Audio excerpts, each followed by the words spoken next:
Hey guys, what's up? It's Crowd9TCG here with my INVOKE ORCUST deck profile. Really fun deck, really cool board. Let's go ahead and get right into the deck profile. So, starting off, we have the heart and soul of the Invoke engine, Alistair the Invoker. Searches you invocation and boosts your fusions by 1,000, which comes up not as frequently as I would like. It's kind of it in terms of that.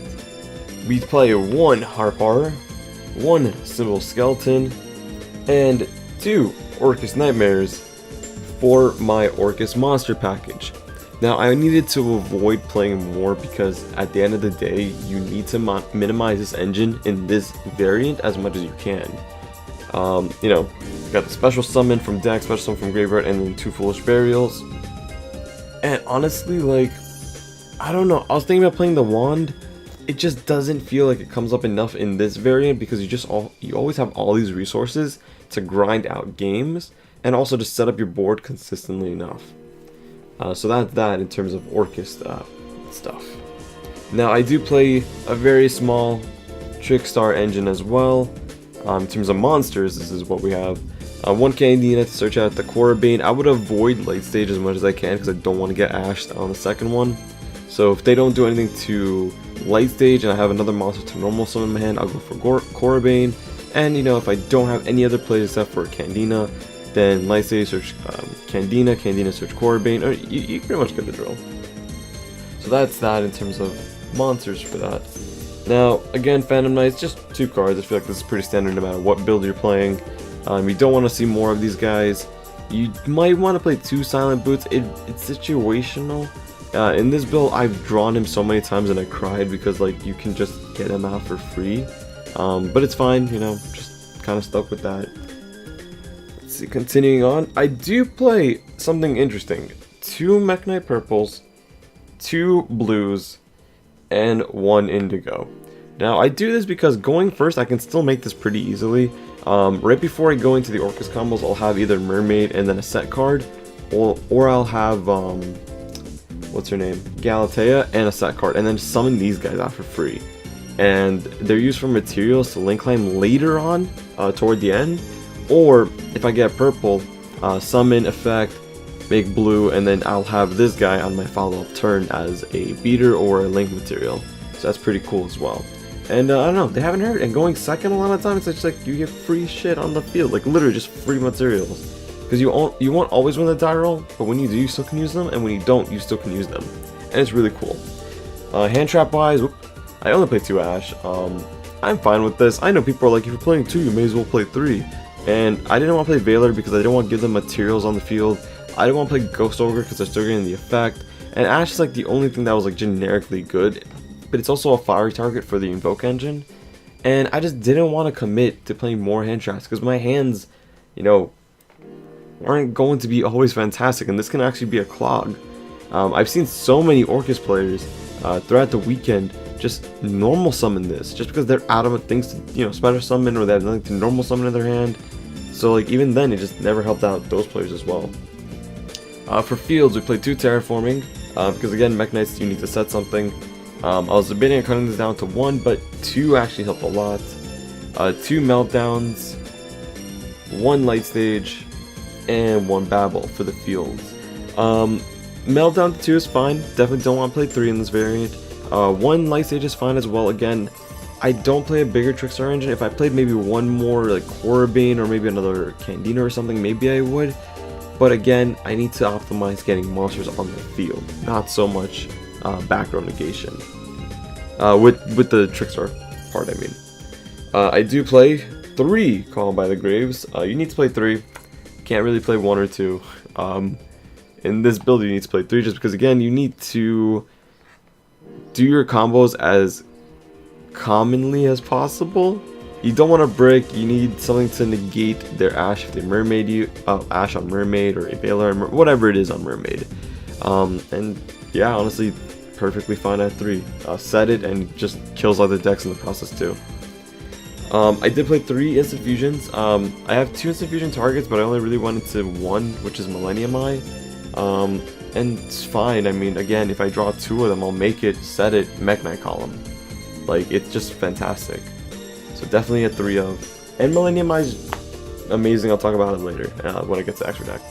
2 Invocation, would not play 3, would not play more, would not play 1. 2 is fine. Again, Mech Knight column, or if you have Alistar in your hand, you can bait out the Alistar for them to Ash it, which is always fun. I did play 2 Twin Twisters in the main. Knowing that you're going to be playing against a lot of decks that are going to be back row heavy, you need to at least main 2 of these, whether you like it or not, and I did not like it. But a lot of the time, hey, it worked out. Everyone kind of forgot that people main this still. For the 1-0s, 1 Monster Reborn, 1 Foolish Burial, and 1 Hornet Drone. Monster Reborn, self-explanatory. Foolish Burial, a lot of the time I didn't even do it for like Orcust plays or anything. I did it to get myself a light target in the graveyard to make Makaba, and everyone was like, what? Or a fiery target if I can't make Phoenix or whatever. Like, it was kind of so stupid to just foolish out a material I can use. Everyone was like, wait, what? And then obviously Hornet Drone for the free fucking Phoenix or Cerberus or whatever. Trap lineup, we played 2 Fog Blades, 2 Fog Blades, 1 Shade Brigandine, would not cut this out, and 1 Crescendo. This is like low-key MVP. Every time I had a bad hand and I had him in my hand, I could still continue my plays, and that was fantastic. Or worst case scenario, I would get him out. I would lose a rusty target later on, but I would be able to get him out and continue my plays, and honestly, it's just good enough for me. Let's go with extra deck now.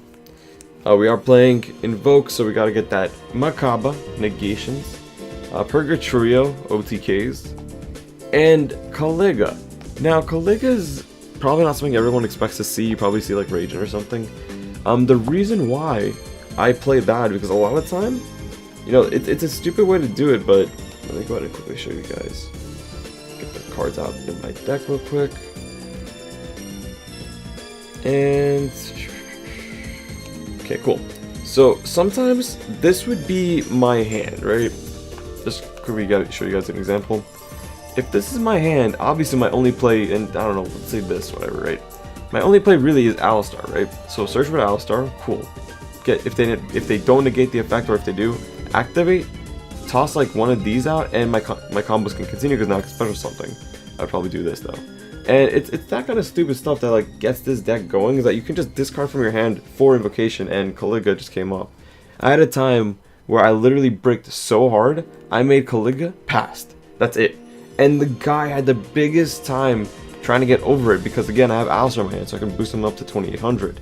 And he could only attack with 1 monster. And he was just stuck. It's just a lockout, and it's kind of interesting. Because you can only use 1 monster effect and you can only attack with 1 monster. Like, that's pretty good. For the last invocation target, instant fusion target, Millennium Eye, just make it's just caught by the grove essentially on your field, and that's fantastic. A lot of people forget, like, once it's on the field and you activate an effect, I can chain it and target anything on your field or in your graveyard. And yeah, a lot of people did not remember that for some reason. 1 Kagari for the Hornet Drone. Nightmare package. 1 Mermaid, 1 Cerberus, 1 Phoenix, 1 Unicorn. Wouldn't change the ratios on this. A lot of time it was perfectly fine. If you go against Mystic Mind, you just make any of these 3 and you keep drawing 2 to get to your Twin Twister or whatever your side deck is, and people were just like, what? You draw like 4 per turn. Unicorn came in clutch so many times though, honestly throughout the weekend. In terms of Orcust package, nothing too intensive. I wouldn't play 3 Galatea. 2 is fine. You only need 2 for the combo. She recurs herself. Longirisu I didn't make once. I might take him out. He's fine. He works, but he doesn't work enough. And that's my issue. I need something to work more often. Rusty, because Rusty, Phantom Knights. One Boral Sword. Oops, as I mess up my whole camera right here. 1 Boral Sword. Alright, we're sticking with this camera. 1 Boral Sword, OTKs. My favorite part was I switched someone's Candina into defense mode to get to attacks. Attack, boosted up to 39, and then attack for game. And everyone's like, wait, what? I have like I have 3,000. I was like, this is 39 now. And people forget. And then 1 of the Dingirisu Boy because it's fun. Now, extra deck. I want to talk about my extra deck on one quick change I want to make. I was running these 3.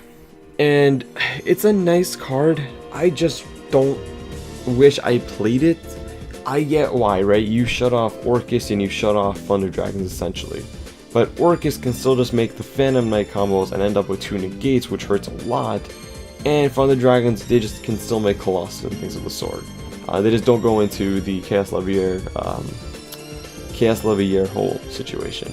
So I would completely cut these out, which I definitely don't want anymore.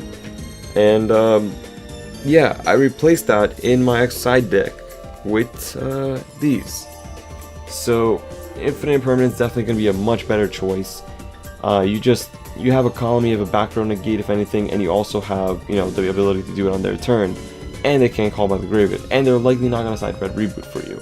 So activate, target, bam, done. And I really wish I played this, because this is overall more generic and just better. So 2 Dino Wrestlers, want to play more, you guys know what he does: summon, pop, kill, big beater boy. The 3rd Twin Twister, I need to get as much back row hit as I can. 2 Super Polys, because I wouldn't play anything else honestly in this format. And my targets are Venom and Chimera. Never went into this because I never went against Salad for whatever reason. And I went and I made this a couple times. It was so good. It feels so nice to get this out from an Orcust player. So that's the Super Poly targets. 2 Mind Controls, because I would love to take your materials for free and make my own stuff. And the best part is if you take the Galatea and they have no response, you make your own Dingirsu. And 3 of the most underperforming card in the entire game for me, 3 evenly match. It didn't do anything for me, honestly. Every time I resolved it, I lost that game. So I just honestly stopped siding it. In Fury, it's great for True Draco, it's great for Orcust, it's great for a lot of those decks. But a lot of those decks are able to still grind it out, which was a problem. And yeah, I mean, it's fine. But yeah, like I mentioned, the only thing I would do is change these 3 for these 3, and that would be your, you know, 12 to 15. Sorry, 13 to 15 cards. That's my only adjustment. But if you still like these, go for it, it's up to you. And then that's kind of it for my deck profile. Thank you guys for watching.